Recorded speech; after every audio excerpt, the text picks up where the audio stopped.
Do you ever wonder why some decisions seem so easy while others keep you stuck for days? We're diving into How to Decide by Annie Duke, a book that holds the keys to unlocking smarter decision-making in everyday life. Let's be real, decision-making is tough, but it's not about striving for perfection. Duke teaches us that our brains often trick us into bad choices through biases and shortcuts. We're here to uncover those traps and learn how to beat them. First, let's talk about resulting. Have you ever judged a decision by its outcome? If things go well, we think it was a great choice. If they go wrong, we blame the decision itself. But here's the catch. A good decision can still lead to a bad outcome, and vice versa. It's not the result that matters, it's the process, what information you had and how you evaluated it. So how do we get better at separating the process from the result? By investigating like a detective. Ask, what factors did I consider? What assumptions did I make? This reflection helps refine your future choices. But what about those I totally saw it coming moments? That's hindsight bias. After something happens like a market crash, people act like they predicted it all along. Our brains crave control, so they rewrite history. The solution? Be humble. Accept that you'll never have all the facts, and that's okay. You can only work with the knowledge you have. Have you ever felt overwhelmed by the pressure of choosing the perfect option? Enter the decision multiverse, a concept where every decision creates alternate futures. Imagine taking a job offer. In one universe, it's a dream come true. In another, staying put leads to even better opportunities. Instead of obsessing over one outcome, visualize all possible paths. It shifts the question from did I make the right choice, to what other outcomes existed. This mindset opens the door to learning from every decision. Speaking of mind-blowing concepts, Duke introduces the 3 Ps: preferences, payoffs, and probabilities. What do you value? What are the potential rewards? And how likely is each outcome? For example, if you face a bison blocking your road, your preference might be not getting trampled. The payoff? Clearing the road. The probability? Hopefully low on the trampling. Weighing these factors helps you make educated choices. Quick break. If you're learning something new here, make sure to subscribe for more insights like this. Let's face it, small decisions can paralyze us. Ever spent hours choosing a Netflix movie? Duke says this indecision stems from decision fatigue. The fix? The happiness test. Ask yourself, will this matter in a week, a month, or a year? If not, make a quick choice and save your brainpower for what counts.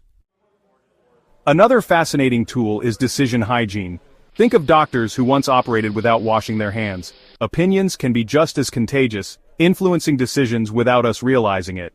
To avoid this, present facts neutrally when seeking feedback. Don't lead with your opinion, let others form their own views. Then there's outcome contagion. Knowing how something turned out can skew feedback. Duke suggests iterated feedback. Get people's thoughts before revealing the result, then ask again afterward. It helps separate their honest assessment from hindsight bias. So how do you tackle those massive life-altering decisions? Use the happiness test to prioritize and look for free rolls, decisions with high upside and little downside. Often, fear of failure stops us from taking these opportunities. But remember, you miss 100% of the shots you don't take.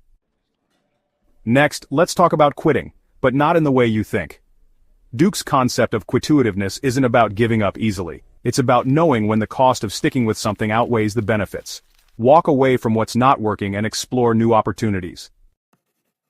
And don't forget decision stacking. Instead of jumping into a major commitment, make smaller, reversible decisions to gather information. Thinking about moving to a new city? Rent an apartment first. These low-risk steps help you refine your preferences before making big choices. But what about those emotional moments when you're on tilt? Tilt is when setbacks cloud your judgment. Duke recommends creating a tilt inventory to recognize your triggers, like retail therapy or road rage. Once you know them, develop strategies to step away and cool down. For complex decisions, try the premortem. Picture your project failing and brainstorm reasons why. It's not about scaring yourself, it's about identifying risks early. In team settings, this encourages diverse perspectives and avoids groupthink. On the flip side, there's backcasting. Imagine you've already succeeded, then map out the key steps that got you there. It's like reverse engineering your goals into actionable plans. Feeling anxious about investments or high-stakes moves? Duke says to hedge your bets. Diversify your risks so no single setback derails you.